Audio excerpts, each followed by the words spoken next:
Estás escuchando Milenio 3 por Aluka Nanika.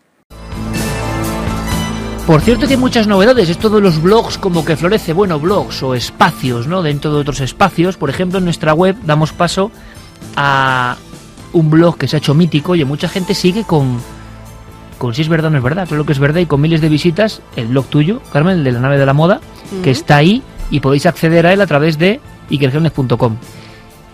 Los que vayan a la página, buscando la página y sus contenidos, lo que hace Guillermo León, todo perfectamente ahí filtrado, colocado, noticias. De repente, no solo la página o este blog de Carmen, sino que se han encontrado hoy con una enorme sorpresa. De alguna forma, el gabinete del doctor Camacho y sus noticias insólitas y tóxicas, extrañas y tóxicas. Su mundo, su forma de ver las cosas. No puedo añadir más, lo iréis descubriendo. Es verdad que Santi puede sorprendernos con un amigo repentinamente, como la pasada semana, que provocó hilaridad, como es normal, la teoría de aquel hombre furgoneta en ristre que anunciaba por una parte de Estados Unidos que John Lennon había sido acribillado no por David Chapman, sino por Stephen King, y defendía vehementemente esa teoría. Claro, esto es tremendo, pero Santi es capaz de pasar de eso a información pura, dura, auténtica, de sus conspiraciones. Todo eso es su mundo, pero a veces, de pronto, surgen documentos reales. Yo siempre tengo que decirle a Santi, oye Santi, esto es auténtico, de verdad, y tanto. Y volvemos a los archivos del FBI, que están dando mucho que hablar. Claro, estamos en tiempo de lectura, análisis, y van surgiendo cosas. Algunas cosas tienen que ver con personajes muy famosos, con ovnis y también con increíbles explosiones de artilugios en los cielos. Que suene el piano, que llega el tiempo de Santiago Camacho. Pues sí, el Acta de Libertad de Información norteamericana nos está dando unas semanas de absoluto gozo, cuando no delirio, a los aficionados a los temas conspiranoicos. Y es que cuando no es esa fantástica web del FBI que nos descubre cosas, son documentos que piden investigadores privados y que arrastran informaciones absolutamente novedosas. Fíjate, cualquier historia que combine los ovnis con el asesinato de John Fitzgerald Kennedy, yo creo que es una auténtica mina de oro para los teóricos de la conspiración. Y eso es justo lo que descubrió William Lester, que era un señor, que es un señor, que está a punto de publicar un libro que no tiene nada que ver con los ovnis ni con lo misterioso. De hecho, se titula Una celebración de la libertad, John F. Kennedy y la nueva frontera. Es uno de tantos tratados académicos sobre la presidencia de Kennedy. Y a través del Acta de Libertad de Información, pues digamos que pidió una revisión de qué documentos pues ya estaban disponibles para poder ser desclasificados en cuanto a la correspondencia personal de Kennedy, etcétera, etcétera, y ir completando su libro. Y mira por dónde se encuentra con dos documentos absolutamente desconocidos y que automáticamente tanto a los ufólogos como a los conspiracionistas los han revolucionado de manera completa.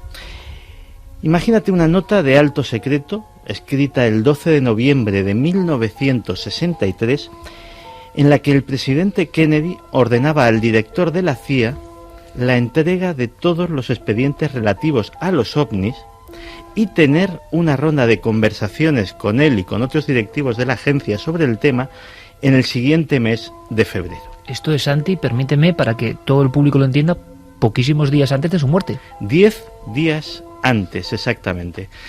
Claro, automáticamente los más suspicaces han hilado las dos cosas. Dice, bueno, Kennedy pide esos documentos, 10 días después lo matan, a ver si... Yo, ahí va mi opinión personal, yo creo que no. Es decir, una operación, tanto si hubiese sido si el asesinato de Kennedy, como muchos creemos, es fruto de una conspiración, una operación de ese calibre no se monta en 10 días. Es decir, las razones tuvieron que ser otras y esto es sencillamente una coincidencia. Pero sí que nos habla de ese interés del presidente Kennedy por ese asunto. Y hay un segundo memorándum, este dirigido al director de la NASA. Y este también es muy interesante porque de alguna forma corrobora de forma oficial ese interés. En ese memorándum le solicita al director de la NASA que tenga la máxima colaboración o el máximo espíritu de cooperación con los soviéticos sobre el tema de los no identificados y otras actividades espaciales. Y se razona.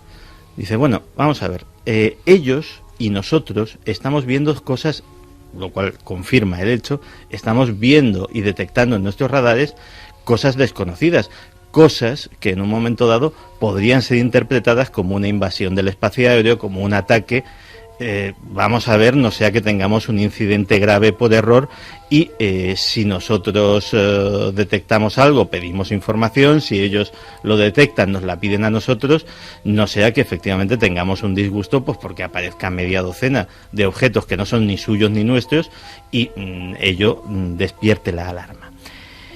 Fíjate que eso iría a colación de un documento que salió hace cosa de 10 años.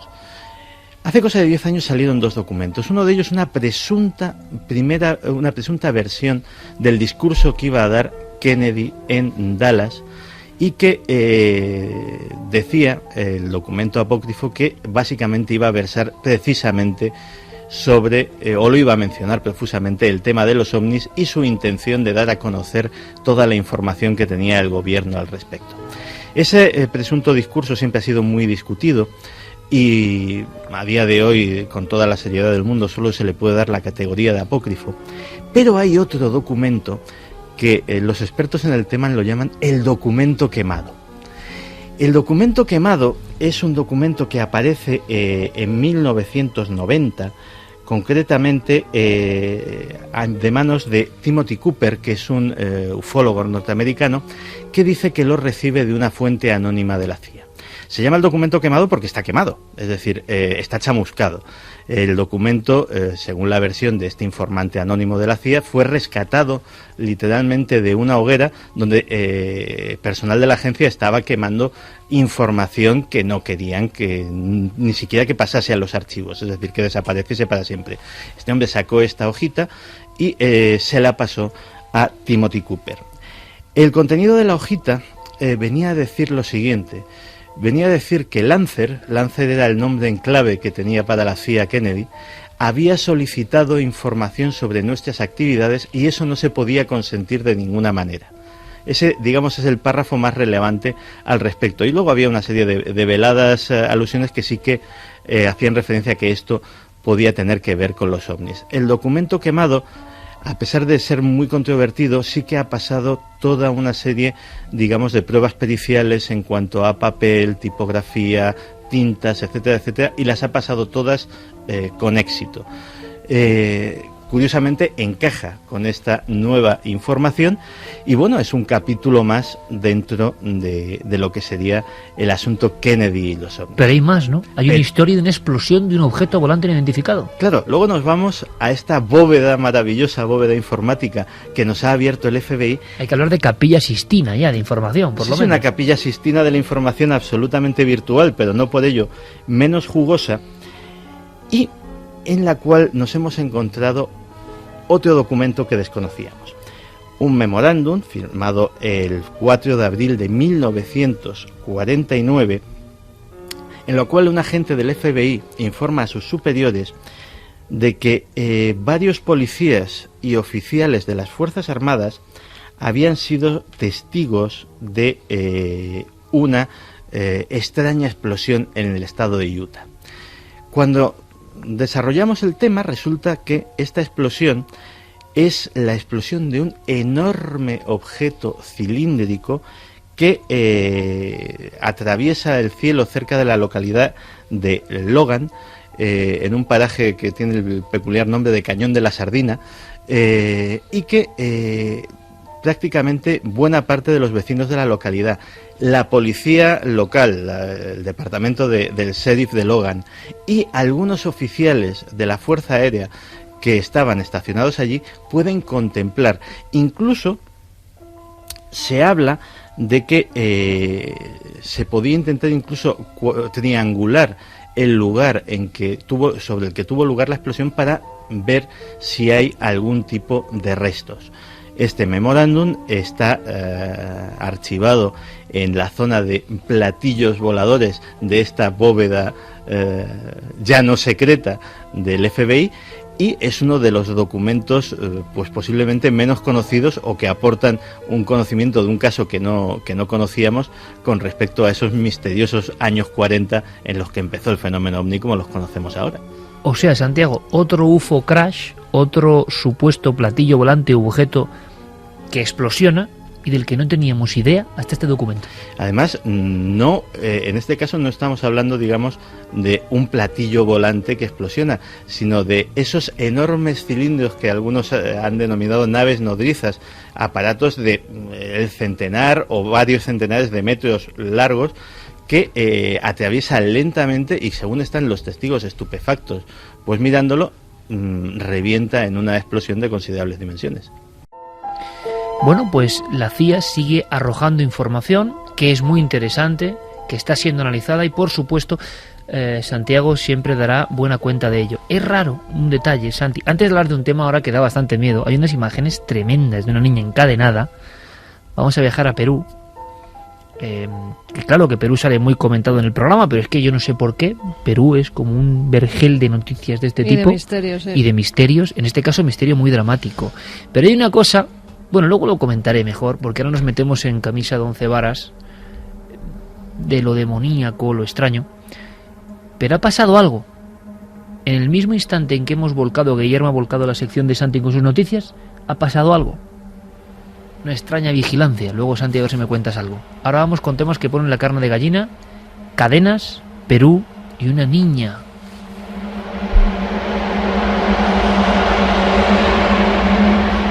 Creo que incluso hay sonidos que podían ser el inicio de esta historia absolutamente terrorífica. Bueno, pues si quieres pasamos a escuchar a esta niña de 16 años. Se llama Blanca Giovanna y vive en la ciudad de Jaén, en Perú. ¡Gracias, ven a mí! ¡Llegaste a mí! ¡Manda! ¿Qué opinas? Baja tu pueblo. Baja tu pueblo, tú. Baja tu pueblo, hija, ¿para ti un mes? Sí. Usted es científico, ¿no? ¡Katia, ven a mí! ¡Llegaste a mí! ¡Fernanda! ¡Llegaste a mí, Fernando! ¿Quién es Fernanda? Mi esposa. Hay que interpretar esto. ¿Qué está pasando ahí? Pues fíjate, esta es una chica de 16 años que hace 3 semanas estaba realizando la ouija con unos compañeros del colegio. A raíz de jugar, entre comillas, a la ouija, pues empieza a tener unos comportamientos extraños, hasta tal punto que los padres tienen que encadenarla directamente con una larga cadena para que no se haga ella ni daño ni haga daño a los demás, porque se lanza literalmente hacia las personas. Habla de las fuerzas oscuras, del demonio, del diablo. Has oído esa voz gutural, ¿verdad?, que tienen casi todas las poseídas. Dice palabras que no comprenden muy bien, la familia está desesperada. Hay unas imágenes impactantes que se ve a la niña detrás de unas rejas asomada a una ventana de su casa que son terribles. Y el rostro que tiene esa chica es que está demodado por completo. No es una niña normal, se ve que tiene maldad en los ojos. Hay un momento en el que hemos escuchado: usted científico, ¿verdad? Se dirige a una persona que está detrás de la cámara y que se lleva un gran susto en ese instante, Iker. No saben qué hacer con ella, han pedido la ayuda de un psiquiatra, de un psicólogo, porque realmente no saben si está poseída. Es que estaba haciendo daño no solamente a ella, sino también a los demás, y que estaba atacando a la gente. Hasta que a esta pobre cría no la ayuden, no la lleven a un centro especializado o de psiquiatría, o un exorcista realice algunos rezos sobre ella para que calmen ese estado de histeria en el que se encuentra, pues por el momento no pueden hacer otra cosa. Pero porque es que ella misma puede hacerse daño, porque ya te digo que estaba agarrada a los barrotes de su cuarto y se puede lanzar en cualquier momento. Y la familia certifica que era antes de hacer, que había habido un juego, una práctica de la ouija. 3 semanas antes. Y sí. Claro, dices poseída, o que ella cree que está poseída, evidentemente, esa noción, ¿no?, de estar infectado por el mal, y que realmente provocó unos estados de violencia atroces. Es curioso porque también de América, y concretamente de América del Sur, nos llega una noticia que tiene que ver con ritos, con amuletos, con significado de piezas concretas y que luego, por lo menos lo que denuncian algunas personas, es que empieza a haber problemas. Yo siempre me acuerdo de Antonio José Alés, Alés, que sabía de radio mucho, algunas veces hablaba, yo tampoco lo entendía muy bien, pero daba mucho miedo escuchar a Alés cuando decía esas cosas, y tú te acordarás perfectamente, Santiago. Le llamaba gente de vez en cuando, era un programa como más de toma y daca, y él incluso aconsejaba a la gente, que es algo difícil, ¿no? Opinar y contar, bueno, pero aconsejar.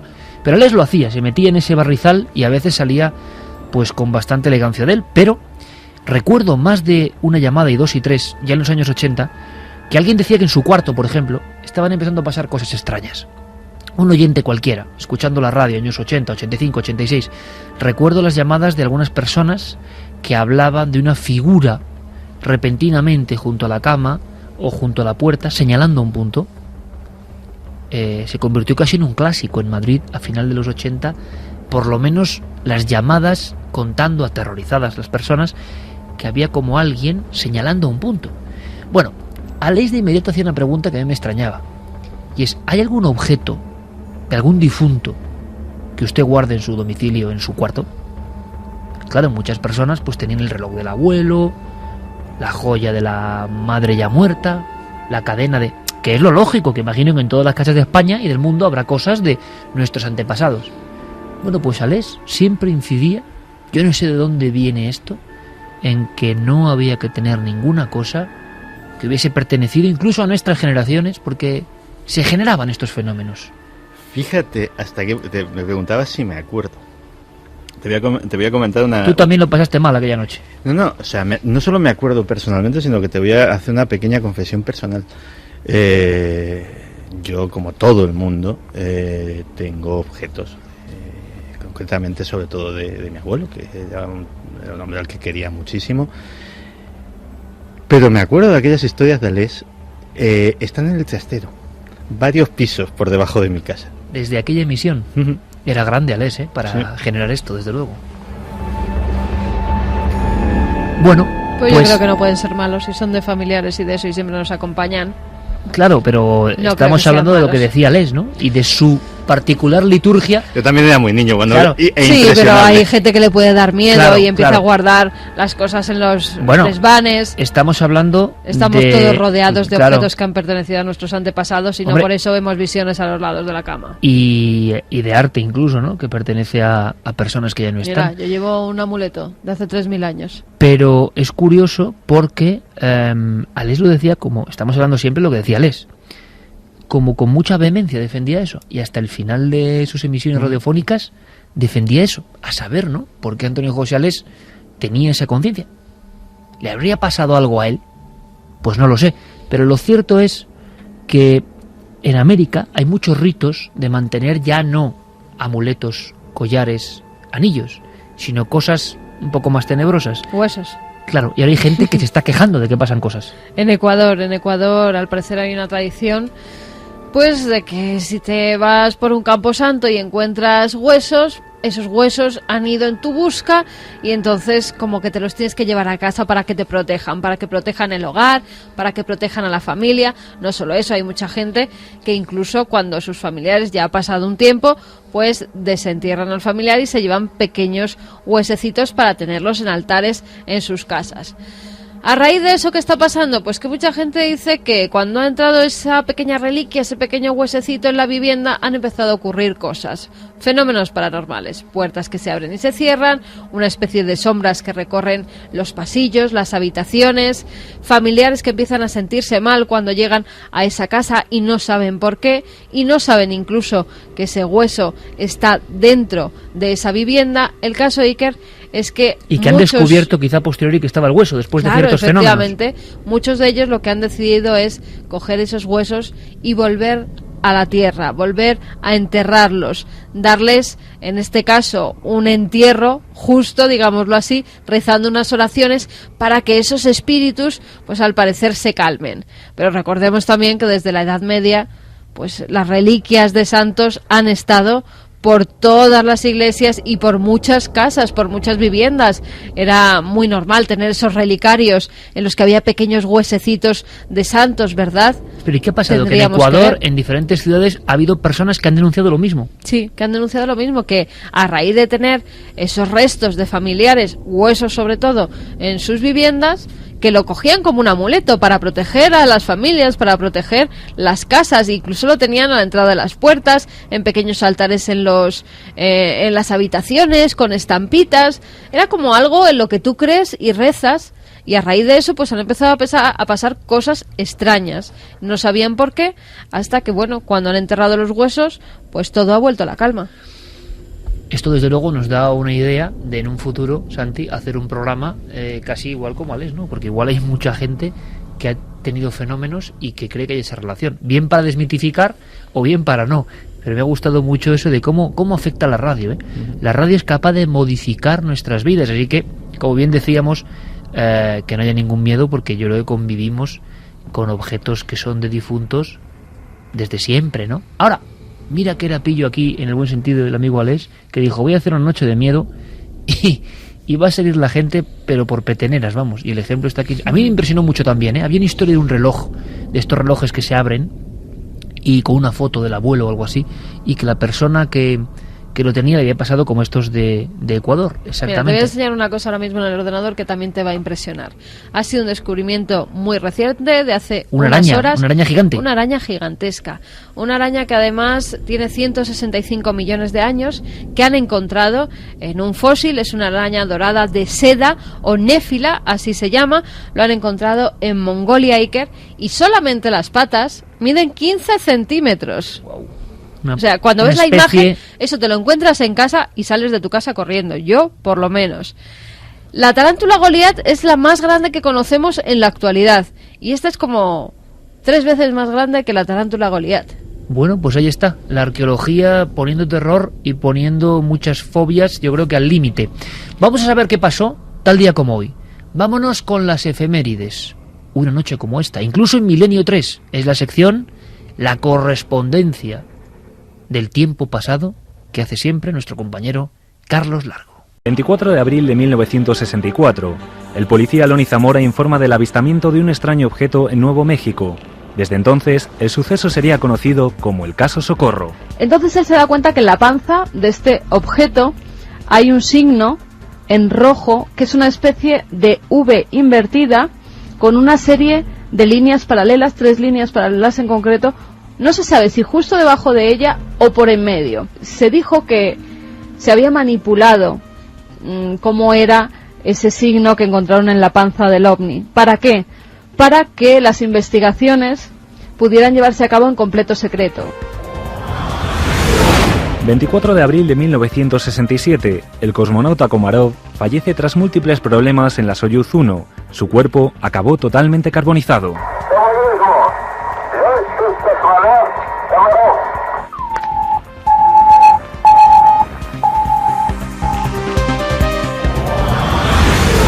24 de abril de 2001. Se prohíbe en la Unión Europea la utilización de harinas cárnicas para alimentar al ganado. El motivo principal, la crisis generada por el síndrome de las vacas locas. El propio agricultor, el propio ganadero tiene una sensación de que, aparte de tener un animal enfermo y de ver en riesgo su propio medio de vida, tiene la sensación que en cualquier momento lo van a detener por envenenar a una población sin haber contribuido nada. 24 de abril de 2006, la efeméride de Milenio 3. La nave del misterio daba en primicia 2 sorprendentes noticias. La sonada detención de Zósimo Pascual Recuero al descubrirse el cuerpo de su hermana Aurora emparedada en su domicilio, y un extraño incidente ocurrido en el cementerio de Peralada, en Girona. Y se encontró con una otra lápida sacada de sitio, con un nicho abierto, con un ataúd reventado, abierto por todos los sitios, con todos los huesos y todas las sábanas por el suelo, y con un hornillo, con un cazo, con un tetabric de caldo y unas tazas, el cual se desprende de que hicieron hervir el caldo del tetabric con huesos y parece ser que se lo bebieron. Historias de nuestra propia historia incluso, ya lo decía. Vaya casos, vaya incidentes. Por cierto, hay uno que realmente parece también anacrónico, digno de la crónica de Carlos Largo. Decían que el último bandolero, si no recuerdo mal, si mi memoria ya un poco encasquillada no me falla, era Pasos Largos, ¿no? El bandolero aquel de la serranía. Ahora dicen que hay otro, que ha habido otro. Antonio Manuel Sánchez Corral, así se llama. Buen nombre. 40 años. Sánchez Corral. Le llaman el Lute de la serranía porque dicen que este hombre que es terrible.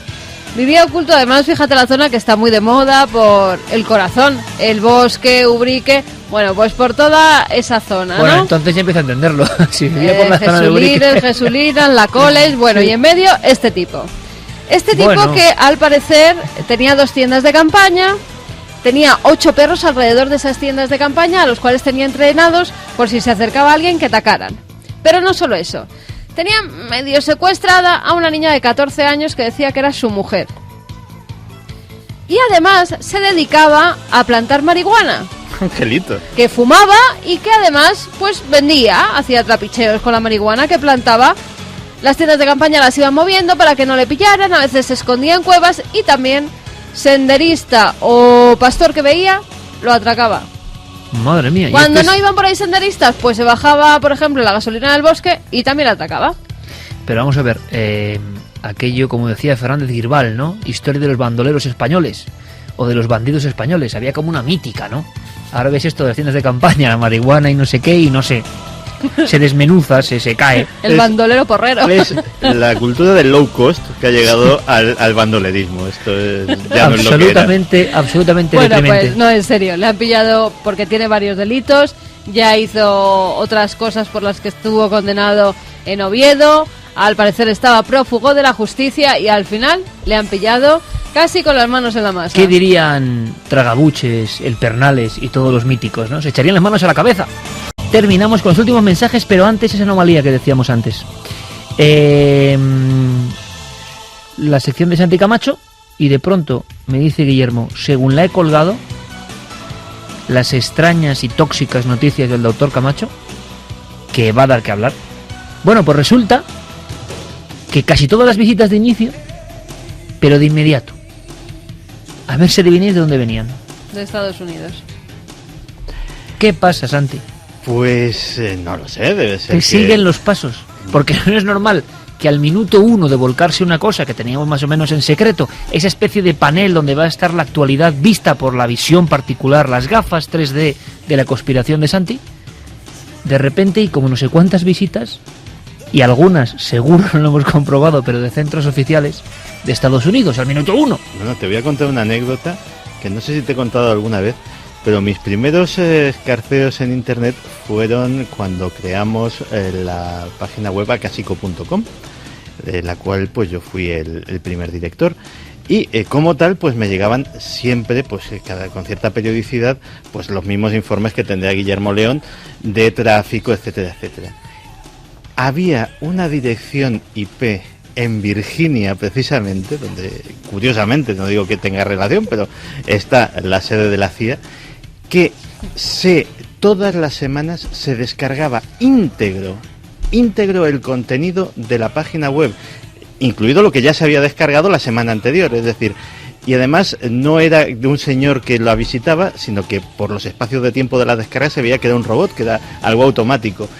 Esa dirección IP Fichado y de refichado. Virginia se volcaba todo el contenido todas las semanas. Bueno, pues a partir de ahora, saludos a la gente También es de la normal. CIA. En Estados Unidos ahora mismo, por ejemplo, quien busque Toxic Claro, Fukushima, es que, por ejemplo, claro. es que muchas le van a llevar a Pero en el a minuto la 1, página de Santi Camacho. antes de estar agregada en buscadores, en fin, los misterios de Santi Camacho. Bueno, ya Os veremos de dónde informaremos. vienen esas direcciones Os informaremos extrañas. de ese misterio. Ahora mensajes. Vamos con los ganadores, Iker, de estos 3 libros, la trilogía de Santiago Posteguillo, Las Legiones Malditas, está publicados por Ediciones B. Ya digo, van a tener lectura para rato, Para 5 o 6 años, sí. Ahí está. Uno es para Sergio de Madrid, que nos decía: formo parte de ese 40% que estaría dispuesto a vivir en una tribu perdida, desligarte de ataduras tecnológicas, necesidades prefabricadas y egoísmos maniqueos suponen un paso vital muy interesante. Además, el poder acceder a un universo de conocimiento olvidado por la civilización moderna me resulta muy atractivo. Eso sí, con billete de vuelta, por si acaso. Claro, si con billete de vuelta dices, es otra cosa. Pero Muchos no, quisieron era volver billete de ida. y luego no pudieron. Ojalá haya alguna tribu que nunca llegue a saber de nuestra civilización. Ojalá pudiésemos conocerlos sin interferir. Quizás otros lo hacen con nosotros. Y Ana desde Alcorcón. Muy interesante eso, sí señor. ¿Qué hay que hacer para volver a ser humanos y no personas? ¿Cómo se puede volver a nuestros orígenes? ¿Dónde nos perdimos? Pues esos 3 libros van para estos mensajes, Iker. Mira, nos han escrito ya con cosas de amuletos. Juan José Aragón Pérez, que tiene un reloj de su padre que lleva puesto en la muñeca y que cuando lo encontraron muerto, pues desde entonces lo tiene, que todo lo contrario, que le tiene un apego y un cariño especial y que siente que él sigue estando con él pues de genial, otra manera. genial. Encarni de Lucena, que ha escuchado lo mismo pero con objetos comprados de segunda mano, que no sabes a quién han pertenecido y que el alma del difunto puede estar unidos a ellos. Oye, pues en casa habrá 15.000 libros de segunda mano, o sea que...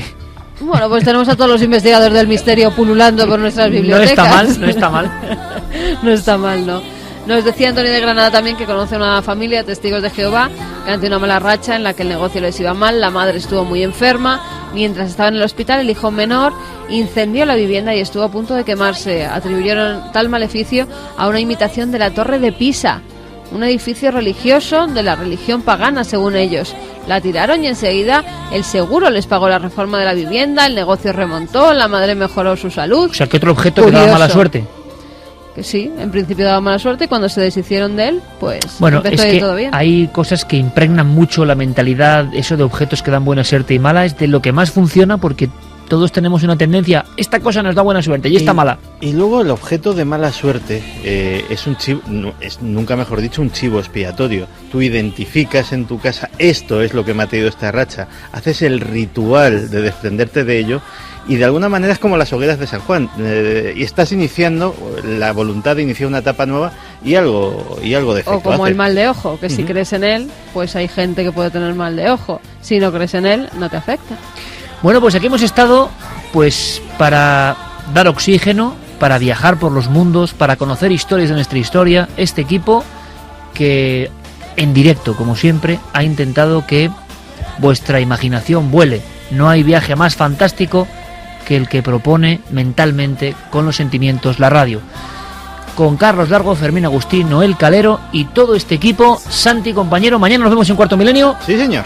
Por cierto, mañana con imágenes, detrás de la imagen, una historia tremenda. Mañana vamos antes. Sí.